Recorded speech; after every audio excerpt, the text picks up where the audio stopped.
কিরে দুষ্টু না দাঁড়ায় রয়েছে কে? কি করবো ভাই, হাওয়ার সাথে কথা বলি, মনে বড় কষ্ট। এই কষ্ট বলার মতো কোনো লোক পায় না, এই জন্য দাঁড়ায় দাঁড়ায় হাওয়ার সাথে কথা বলতেছি।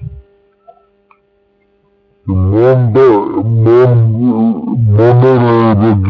ঠান্ডা করে গিছল বনে দাঁড়ায় দিলে হ্যাঁ এইভাবেই চলবো দোস্ত, কি করবো? এবার তো দিন যেতে নেই বড়।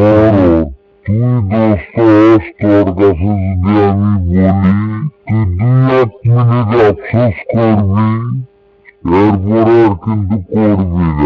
আচ্ছা আমার দোস্ত আমরা এক জায়গায় যাইয়া যা, তাই এই জন্য এক জায়গায় কারো কাছে বলি না, নিজের দুঃখ নিজের কাছে রেখে দিই। দুঃখ মনের দুঃখের কথা মনে রেখি, কেড়ে প্রকাশ করবি না। এই জন্য প্রকাশ করি না ঠিক দোস্ত, আছে? আমার মনে মনের অনেক দুঃখ কষ্ট মনে দোস্ত, রাখবি, অনেক প্রকাশ করবি কষ্ট। না। এই জন্য আমি কারোর সাথে ঘুরি না, আমি একাই আমার